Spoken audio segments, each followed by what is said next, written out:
हाँ जी दोस्तों, मैं राणा परमजोत।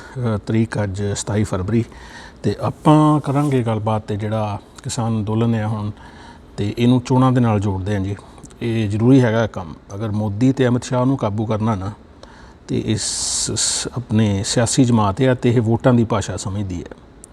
ਇੱਕ ਮੌਕਾ ਖੁੰਝ ਗਿਆ ਹੋਇਆ ਕਿਉਂਕਿ ਕਿਸਾਨ ਅੰਦੋਲਨ ਸਤੰਬਰ 'ਚ ਸ਼ੁਰੂ ਹੋ ਗਿਆ ਸੀ ਤੇ ਉਸ ਤੋਂ ਬਾਅਦ ਬਿਹਾਰ ਦੇ ਵਿੱਚ ਵੋਟਾਂ ਪਈਆਂ ਨੇ ਤੇ ਬਿਹਾਰ ਦੇ ਵਿੱਚ ਬੜਾ 19-21 ਦੇ ਅੰਤਰ ਦੇ ਨਾਲ ਬੀਜੇਪੀ ਵਾਲਾ ਜਿਹੜਾ ਗੱਠਜੋੜ ਸੀਗਾ, ਨਿਤਿਸ਼ ਕੁਮਾਰ ਤੇ ਬੀਜੇਪੀ ਵਾਲਾ ਗੱਠਜੋੜ ਉਹ ਜਿੱਤ ਗਿਆ।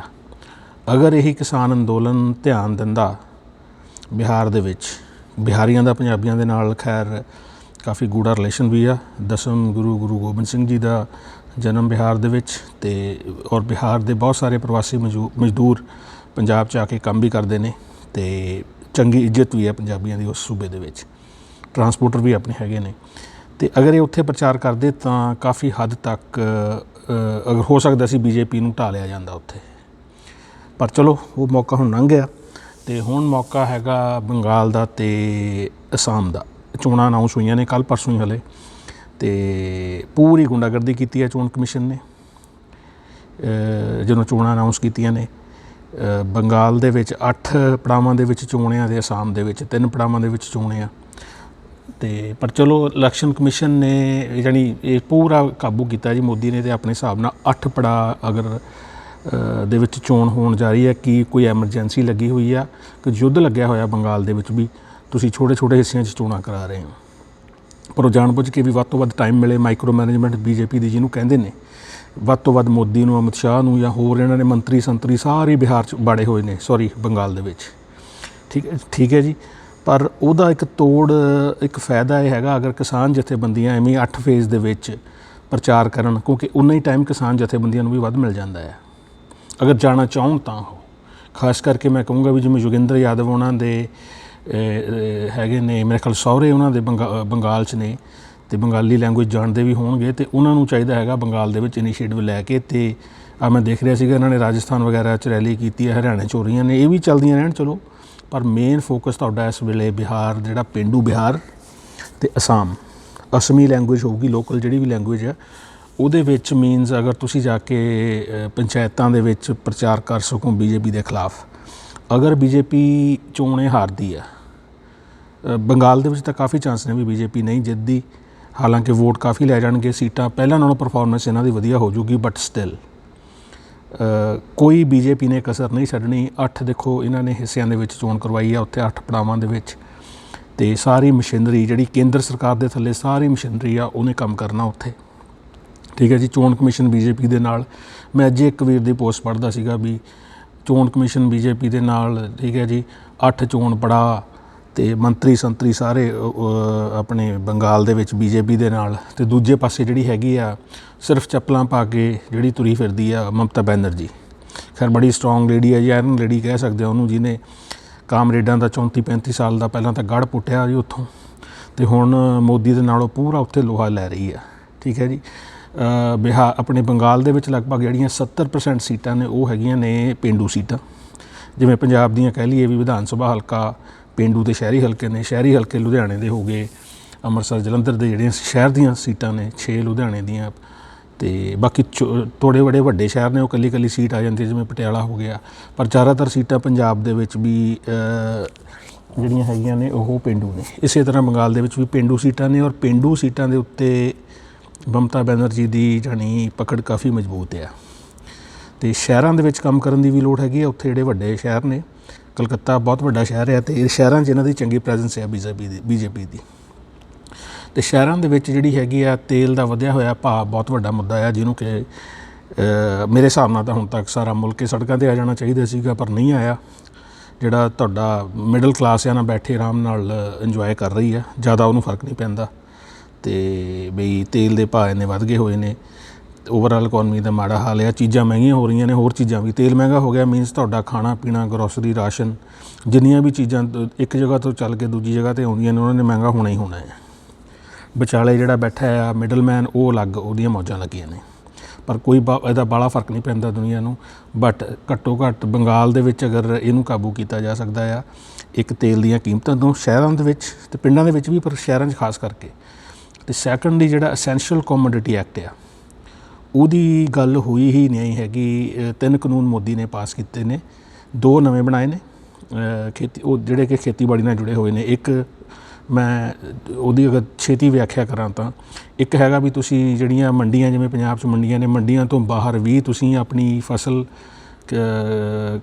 ਵੇਚ ਖਰੀਦ ਸਕਦੇ ਹੋ।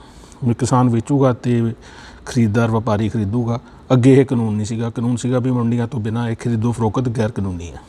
ਜਿੱਥੇ ਮੰਡੀ ਬੋਰਡ ਹੈਗੇ ਨੇ ਜਿਨ੍ਹਾਂ ਸੂਬਿਆਂ 'ਚ, ਪੰਜਾਬ, ਹਰਿਆਣਾ, ਯੂਪੀ 'ਚ ਹੈ ਕਿ ਨਹੀਂ ਹੈ ਮੈਨੂੰ ਨਹੀਂ ਪਤਾ, ਠੀਕ ਹੈ ਜੀ। ਅਤੇ ਸੈਕੰਡਲੀ ਹੈਗੀ ਆ ਤੁਹਾਡੀ ਇਹ ਜਿਹੜੀ ਕੰਟਰੈਕਟ ਫਾਰਮਿੰਗ ਆ, ਇਹਨੂੰ ਥੋੜ੍ਹਾ ਜਿਹਾ ਇਹਨਾਂ ਨੇ ਲੀਗਲ ਫਰੇਮਵਰਕ ਵਗੈਰਾ ਦਿੱਤਾ ਆ। ਦੋਨਾਂ 'ਚ ਕਮੀਆਂ ਨੇ, ਪਰ ਫਿਰ ਵੀ ਹਲੇ ਵੀ ਇਹਨਾਂ ਦਾ ਦੋਵਾਂ ਦਾ ਤੋੜ ਹਲੇ ਵੀ ਹੈਗਾ ਕਿਸਾਨਾਂ ਕੋਲ। ਪਰ ਜਿਹੜਾ ਤੀਸਰਾ ਕਾਨੂੰਨ ਆ ਨਾ, ਆ ਜਿਹੜੇ 2 ਕਾਨੂੰਨ ਮੈਂ ਦੱਸੇ ਨੇ ਜਿਹੜੇ ਨਵੇਂ ਬਣਾਏ ਨੇ, ਇਹ ਡਾਇਰੈਕਟਲੀ ਖੇਤੀ ਨਾਲ ਜੁੜੇ ਹੋਏ ਨੇ। ਜਿਹੜਾ ਤੀਸਰਾ ਕਾਨੂੰਨ ਹੈ ਅਸੈਂਸ਼ੀਅਲ ਕੋਮੋਡਿਟੀ ਐਕਟ, ਬੇਸਿਕਲੀ ਉਹ ਪੁਰਾਣਾ ਕਾਨੂੰਨ ਹੈ 1955 ਦਾ, ਅਤੇ ਮੋਦੀ ਨੇ ਸਿਰਫ ਉਹਦੇ 'ਚ ਅਮੈਂਡਮੈਂਟ ਕੀਤੀ ਔਰ ਇਹੋ ਜਿਹੀ ਖਤਰਨਾਕ ਅਮੈਂਡਮੈਂਟ ਕੀਤੀ ਹੈ। ਅਤੇ ਪਰ ਉਹਦਾ ਰੌਲਾ ਪਿਆ ਹੀ ਨਹੀਂ ਗਾ। ਕਿਉਂਕਿ ਉਹ ਡਿਸਕਸ਼ਨ ਹੋ ਹੀ ਨਹੀਂ ਰਹੀ ਉਸ ਜਿਹੜੀ ਅਮੈਂਡਮੈਂਟ ਦੀ, ਜਿਹੜੀ ਸੋਧ ਦੀ, ਠੀਕ ਹੈ ਜੀ। ਕਿਉਂਕਿ ਇਹ ਸਾਰਾ ਖੇਤੀ ਕਾਨੂੰਨਾਂ ਦੇ ਰੌਲੇ ਰੱਪੇ ਦੇ ਵਿੱਚ ਦਬ ਕੇ ਰਹਿ ਗਿਆ ਉਹ ਵਾਲਾ।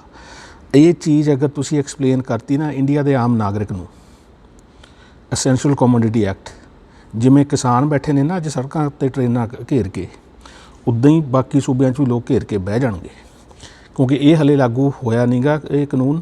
ਮੈਂ ਕਾਨੂੰਨ 'ਚ ਦੱਸ ਦਿੰਦਾ ਆ, ਮੀਨਜ਼ ਥੋੜ੍ਹੀ ਜਿਹੀ ਡਿਟੇਲ ਦੇ ਵਿੱਚ। ਜਿਹੜਾ ਅਸੈਂਸ਼ੀਅਲ ਕੋਮੋਡਿਟੀ ਐਕਟ ਆ 1955 ਦਾ ਕਾਨੂੰਨ ਸੀਗਾ, ਅਤੇ ਉਹ BJP ਨੇ ਇਹਦੇ 'ਚ ਸੋਧ ਕਰਕੇ ਸਭ ਤੋਂ ਹਾਸੋਹੀਣੀ ਗੱਲ ਤਾਂ ਇਹ ਹੈਗੀ ਹੈ ਵੀ ਕਾਨੂੰਨ ਦਾ ਨਾਂ ਅਸੈਂਸ਼ੀਅਲ ਕੋਮੋਡਿਟੀ, ਅਸੈਂਸ਼ੀਅਲ ਦਾ ਮਤਲਬ ਜ਼ਰੂਰੀ, ਕੋਮੋਡਿਟੀ ਵਸਤਾਂ ਹੋ ਗਈਆਂ ਇਹਨਾਂ ਨੇ, ਜ਼ਰੂਰੀ ਵਸਤਾਂ ਆਮ ਬੰਦੇ ਵਾਸਤੇ। ਅਤੇ ਉਹਨਾਂ ਦਾ ਉਹਦੇ ਬਾਰੇ ਇਹ ਕਾਨੂੰਨ ਦੇ ਵਿੱਚ ਸੋਧ ਕੀਤੀ ਆ।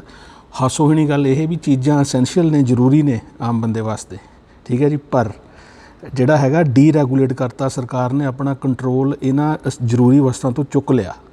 ਜਿੰਨਾ ਮਰਜ਼ੀ ਰੇਟ ਵਧਾਓ, ਰੇਟ ਵਧਾਉਣ ਦਾ ਵੀ ਫਾਰਮੂਲਾ ਦੱਸਦਾ ਤੁਹਾਨੂੰ ਵੀ ਕਿਹੜੇ ਹਿਸਾਬ ਨਾਲ ਕਿਸੇ ਵੀ ਚੀਜ਼, ਰਿਟੇਲ ਮਾਰਕੀਟ ਦੀ ਮੈਂ ਗੱਲ ਕਰਦਾ, ਆਲੂਆਂ ਦੀ, ਪਿਆਜ਼ ਦੀ, ਦਾਲਾਂ ਦੀ, ਕਣਕ ਚੌਲ ਦੀ, ਠੀਕ ਹੈ ਜੀ, ਪੈਟਰੋਲ ਦੀ, ਡੀਜ਼ਲ ਦੀ, ਅਤੇ ਹੋਰ ਵੀ ਆਈਟਮਸ ਹੈਗੀਆਂ ਨੇ। ਆਈਟਮਾਂ ਦੱਸ ਵੀ ਦਿੱਤੀਆਂ ਇਹਨਾਂ ਨੇ ਕਿਹੜੀਆਂ ਕਿਹੜੀਆਂ ਅਸੈਂਸ਼ੀਅਲ ਕੋਮੋਡਿਟੀਜ਼ ਨੇ, ਮੀਨਜ਼ ਆਈਟਮਸ, ਅਤੇ ਰੇਟ ਵਧਣ ਦਾ ਫਾਰਮੂਲਾ ਵੀ ਦੱਸਦਾ ਇਹਦਾ। ਅਤੇ ਉਹਦੇ ਵਿੱਚ ਕਿਸਾਨ ਨੂੰ ਕੋਈ ਜਿਹੜੀ ਕਿਸਾਨੀ ਕੋਈ ਫਾਇਦਾ ਨਹੀਂ ਗਾ ਇਹਦਾ ਕਿਸਾਨੀ ਨੂੰ। ਜਿਹੜਾ ਹੈਗਾ ਇਹਦਾ ਨੁਕਸਾਨ, ਜਿਹੜੀਆਂ ਕਿਸਾਨੀ ਨਾਲ ਜੁੜੀਆਂ ਹੋਈਆਂ ਕੋਮੋਡਿਟੀਜ਼ ਮੈਂ ਉਹਦੀ ਗੱਲ ਕਰਦਾ, ਉਹਦਾ ਚਲੋ ਬਾਹਲਾ ਕੋਈ ਲਿੰਕ ਹੈ ਵੀ ਨਹੀਂ ਗਾ। ਉਹ ਤਾਂ ਆਲਰੇਡੀ ਜਿਹੜਾ ਵਿਕਦਾ ਉਹ ਹਿਸਾਬ ਨਾਲ ਵਿਕੀ ਜਾਣਾ ਹੈ। ਇਹਦਾ ਫਰਕ ਪੈਂਦਾ ਆ ਇੰਡੀਆ ਦੇ ਜਿਹੜਾ ਕੰਜ਼ਿਊਮਰ ਨੂੰ, ਖਪਤਕਾਰ, ਜਿਹਨੂੰ ਹਿੰਦੀ 'ਚ ਉਪਭੋਗਤਾ ਕਹਿ ਦਿੰਦੇ ਨੇ। ਔਰ ਸਾਰਾ ਹਿੰਦੁਸਤਾਨ 138-39 ਕਰੋੜ ਪਾਪੂਲੇਸ਼ਨ ਹੈ ਇੰਡੀਆ ਦੀ, ਔਰ ਉਸ ਸਾਰੀ ਪਾਪੂਲੇਸ਼ਨ ਨੂੰ ਫਰਕ ਪੈਂਦਾ ਆ ਇਸ ਕਾਨੂੰਨ ਦਾ। ਕਾਨੂੰਨ ਕੀ ਕਹਿੰਦਾ ਆ ਵੀ ਜਿਹੜੀਆਂ ਐਸੈਂਸ਼ੀਅਲ ਕੋਮੋਡਿਟੀਜ਼ ਨੇ ਉਹ ਸਰਕਾਰ ਨੇ ਆਪਣੇ ਕੰਟਰੋਲ ਤੋਂ ਬਾਹਰ ਕੱਢਤੀਆਂ। ਉਹਦਾ ਜਿੰਨਾ ਮਰਜ਼ੀ ਕੋਈ ਸਟਾਕ ਕਰੇ, ਯਾਨੀ ਉਹਦਾ ਭੰਡਾਰੀ ਕਰਨ, ਜਿੰਨਾ ਮਰਜ਼ੀ ਉਹਦਾ ਭੰਡਾਰ ਰੱਖੇ, ਕੋਈ ਲਿਮਿਟ ਨਹੀਂ ਹੈਗੀ। ਔਰ ਸਰਕਾਰ ਨੇ ਆਰਾਮ ਨਾਲ ਬੈਠੇ ਰਹਿਣਾ ਆ, ਠੀਕ ਹੈ ਜੀ। ਯਾਨੀ ਐਸੈਂਸ਼ੀਅਲ ਕੋਮੋਡਿਟੀ ਦੇ ਉੱਤੇ ਨਾ ਰੇਟ ਦਾ ਫਾਰਮੂਲਾ ਦੇਤਾ, ਉਹ ਵੀ ਉਹਦੇ ਬਾਰੇ ਮੈਂ ਗੱਲ ਕਰ ਦਾਂਗੇ ਜਾ ਕੇ ਵੀ ਕਿੰਨਾ ਕੁ ਰੇਟ ਤੁਸੀਂ ਵਧਾਉਣਾ ਹੈ, ਇਸ ਤੋਂ ਵੱਧ ਨਹੀਂ ਵਧਾਉਣਾ, ਠੀਕ ਹੈ ਜੀ। ਜਿੰਨਾ ਮਰਜ਼ੀ ਭੰਡਾਰ ਰੱਖੋ। ਅਸੈਂਸ਼ੀਅਲ ਚੀਜ਼ਾਂ ਦੇ ਉੱਤੇ ਤਾਂ ਸਰਕਾਰ ਦਾ ਕੰਟਰੋਲ ਹੋਣਾ ਬਣਦਾ ਹੈ, ਜਿਹੜਾ ਕਿ ਇਹਨਾਂ ਨੇ ਆਪਣੇ ਹੱਥ 'ਚੋਂ ਕੱਢਤਾ ਬਾਹਰ ਕੰਟਰੋਲ, ਠੀਕ ਹੈ ਜੀ। ਇਹਨੂੰ ਆਪਾਂ ਜੇ ਸਿੱਧੀ ਲੈਂਗੁਏਜ ਕਹੀਏ ਤਾਂ ਇਹ ਹੈਗਾ ਵੀ ਮੋਦੀ ਸਰਕਾਰ ਨੇ ਜਿਹੜਾ ਇਹ ਜ਼ਰੂਰੀ ਵਸਤਾਂ ਦਾ ਜਿਹੜਾ ਹੈਗਾ ਆ ਸਟਾਕ ਭੰਡਾਰੀਕਰਨ, ਉਹਨੂੰ ਲੀਗਲ ਕਾਨੂੰਨੀ ਤੌਰ ਦੇ ਉੱਤੇ ਉਹਨੂੰ ਲੀਗਲ ਬਣਾ ਕੇ ਰੱਖਤਾ ਜੀ। ਉਹਨੇ ਲੀਗਲਾਈਜ਼ ਕਰਤਾ ਇਹਨੂੰ ਭੰਡਾਰੀਕਰਨ ਨੂੰ।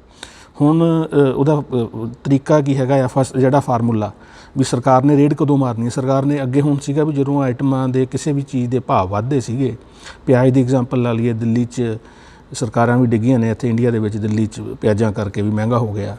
ਆਲੂ, ਪਿਆਜ਼, ਸਬਜ਼ੀਆਂ ਬਹੁਤ ਮਹਿੰਗੀਆਂ ਹੁੰਦੀਆਂ ਨੇ।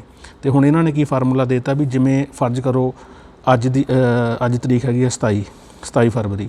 27 ਫਰਵਰੀ ਨੂੰ ਹਾਹਾਕਾਰ ਮੱਚ ਗਈ ਵੀ ਪਿਆਜ਼ ਬਹੁਤ ਮਹਿੰਗੇ ਹੋ ਗਏ ਜੀ ਰਿਟੇਲ ਮਾਰਕੀਟ ਦੇ ਵਿੱਚ, ਜਿਹੜੇ ਆਪਾਂ ਸਬਜ਼ੀਆਂ ਵਾਲੀਆਂ ਰੇਹੜੀਆਂ ਤੋਂ ਜਾਂ ਦੁਕਾਨਾਂ ਤੋਂ ਲੈਂਦੇ ਹਾਂ, ਠੀਕ ਹੈ ਜੀ।